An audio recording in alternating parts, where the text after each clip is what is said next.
गुज़िश्ता रोज मुल्की मईशत को अगले 5 साल में उड़ान पाकिस्तान प्रोग्राम के जरिए इनकलाबी इक़दाम उठाकर मजबूत, मुस्तहकम और खुशहाल बनाने की हिकमत अमली सामने लाने वाली शहबाज हुकूमत को आज साल 2025 के पहले दिन पहला बड़ा धचका लगा है। डॉन न्यूज में शाया होने वाली खबर के मुताबिक IMF ने 3 साल में पाकिस्तानी बरामदात सालाना 60 अरब डॉलर तक बढ़ाने के हुकूमती दावे की नफी करते हुए 5 साल में पाकिस्तानी बरामदात 42 अरब 93 करोड़ डॉलर तक पहुंचाने का तखमीना लगाया है, यानी हुकूमती हदफ से 17 अरब डॉलर कम। IMF के तखमीने के तहत मुल्की मईशत सालाना बुनियादों पर तकरीबन 2.2 अरब डॉलर्स का इजाफा। अलबत्ता IMF का तखमीना वफाकी वजारत खजाना के 3 साला बरामदी तखमीने से तकरीबन 4 अरब डॉलर ज्यादा है। वजारत खजाना ने 3 साल में बरामदात का तखमीना सालाना 37 अरब 95 करोड़ 10 लाख डॉलर लगाया है, जबकि रवा माली साल 2024-25 के लिए बरामदात का हदफ 32 अरब 34 करोड़ 10 लाख डॉलर मुकर्रर किया गया है।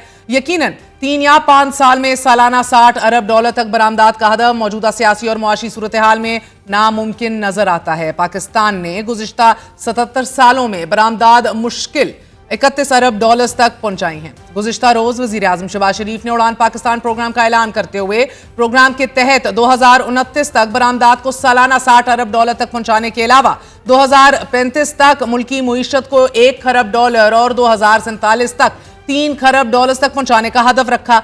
IT, ज़र्रात, तख्लीकी सनत, मदनियात और ब्लू इकोनॉमी को फरोग देते हुए मेड इन पाकिस्तान को एक ब्रांड बनाना। प्रोग्राम में एक हदफ फ्री लांसिंग को सालाना 2 लाख IT ग्रेजुएट्स तैयार करना, पहला पाकिस्तानी यूनिकॉर्न स्टार्टअप तख्लीक करना और 100 मिलियन मोबाइल सब्सक्राइबर्स तक रसाई हासिल करना भी शामिल रहा। मैं बतौर पाकिस्तानी शहबाज हुकूमत को बकअप करती हूँ, यकीनन हर कोई करेगा, लेकिन नेक ख्वाहिशात उनके साथ साथ क्या किया जाए। हमारा काम तारीख का वो रुख भी अवाम को दिखाना है कि जिसकी वजह से उड़ान पाकिस्तान के अहदाफ नीयत अच्छी होने के बावजूद हासिल करना मुश्किल दिखाई दे रहा है, क्योंकि इंटरनेट की बंदिश से मुतल्लिक अदाद व शुमार जमा करने वाले इदारे टॉप 10 VPN के मुताबिक पाकिस्तान में मई 2024 तक इंटरनेट शटडाउन का दौरानिया दुनिया में म्यांमार के बाद दूसरे नंबर पर रहा। म्यांमार में 8640 घंटे इंटरनेट बंद रहा, मगर म्यांमार में तो आमरीत है। पाकिस्तान दूसरे नंबर पर था और पाकिस्तान में 1861 घंटे इंटरनेट बंद रहा। इदारे ने मुल्की मईशत पर पड़ने वाले इन शटडाउन्स का तखमीना 350 मिलियन डॉलर यानी कि 35 करोड़ डॉलर लगाया है, जबकि 5 दिसंबर को सेनेट की कायमा कमेटी बराए इंफॉर्मेशन टेक्नोलॉजी एंड टेलीकॉम इजलास के दौरान पाकिस्तान सॉफ्टवेयर हाउसेज एसोसिएशन के चेयरमैन सज्जाद सैयद ने यह बताया था कि इंटरनेट की बंदिश से पाकिस्तान को रोजाना की बुनियाद पर 1 अरब 30 करोड़ रुपए का नुकसान हो रहा है। इसी इजलास में सेक्रेटरी IT ने कमेटी मेंबरान को बताया था कि नेशनल सिक्योरिटी की सूरत में इंटरनेट सर्विसेज बंद करते हैं, जबकि चेयरमैन PTA ने दौरान इजलास ये कहा था कि इंटरनेट VPN की वजह से स्लो नहीं। मगर आज सेनेट की कायमा कमेटी बराए इंफॉर्मेशन टेक्नोलॉजी एंड टेलीकॉम में चेयरमैन PTA ने एक मौके पर यह कहा कि मुझे तो आज पहली बार यह मालूम हुआ है कि इंटरनेट बंदिश गलत होती है। मुझे मालूम नहीं था कि कानून में ऐसी कोई शिक ही नहीं कि जिसमें इंटरनेट की बंदिश का कहा गया हो। क्या जनरल इलेक्शन के रोज भी नेट की बंदिश गैर कानूनी थी? इस पर हतमी राय वजारत कानून और वजारत दाखिला दे सकते हैं। दौरान इजलास सेनेटर कामरान मुर्तजा ने चेयरमैन PTA से फिर पूछा कि अगर कानून में कोई ऐसी बात नहीं लिखी तो आप मखसूस इलाकों में इंटरनेट कैसे बंद कर सकते हैं, जिस पर चेयरमैन PTA का यह कहना था कि कायमा कमेटी के सामने उन्होंने ये बयान दिया कि अगर इस तरह इंटरनेट बंद करना गलत है तो हुकूमत गुज़िश्ता 9 साल से इंटरनेट क्यों बंद करवा रही है। मैं तारीख और वक्त भी बता सकता हूं कि कब और कहां इंटरनेट बंद हुआ। हैरत यह है कि अगर चेयरमैन PTA के जो मुल्क में बिला तात्तुल टेलीकम्युनिकेशन सर्विसेज मुहैया करने के जिम्मेदार अफसर हैं, उन्हें भी आज मालूम हुआ कि जिन अहकामात पर अमल कर रहे हैं, इंटरनेट बंद कर रहे हैं, वो गलत हैं। इसी तरह इजलास के दौरान चेयरमैन PTA ने यह भी वजाहत दी कि शार्क सबमरीन केबल नहीं खा सकती, केबल किसी और वजह से कटती है।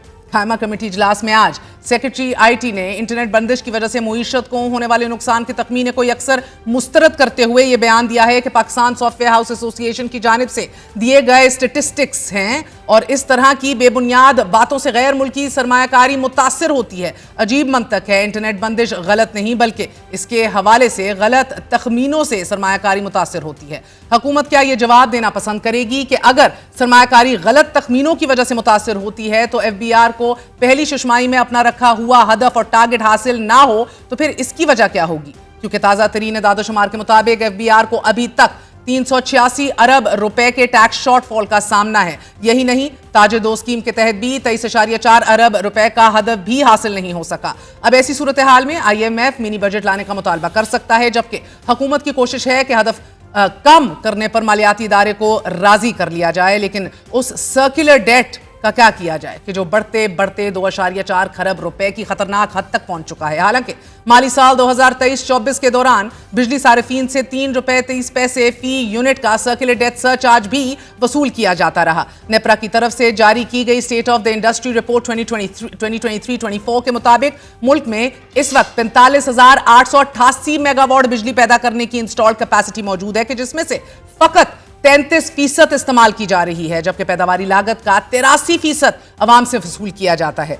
माली साल 2023-24 के दौरान डिस्कोज ने सर्कुलर डेट में 591 अरब रुपए का इजाफा किया। पावर सेक्टर रेगुलेटर नेपरा ने रिपोर्ट में यह भी कहा कि बिजली के ज्यादा नर्ख, इंतजामी नाअहलियां और बढ़ते हुए सर्कुलर डेट के साथ साथ बैरूनी अवामिल जैसे कि ईंधन की बढ़ती हुई कीमतें, बुलंद एक्सचेंज रेट और तवील मुद्दती RLNG सप्लाई मुआहिदों ने पावर सेक्टर चैलेंजेस को ना सिर्फ मजीद संगीन बना दिया है, बल्कि पावर सेक्टर के तवील मुद्दती इस्तेहकाम को भी खतरे में डाल दिया गया है। तवानाई सेक्टर मसाइल, टैक्स एदाब हासिल करने में नाकामियों और इस दौरान पाकिस्तान का $1 बिलियन के यूनिकॉर्न स्टार्टअप शुरू करने के ख्वाब, मेड इन पाकिस्तान को एक ब्रांड बनाने के ख्वाब,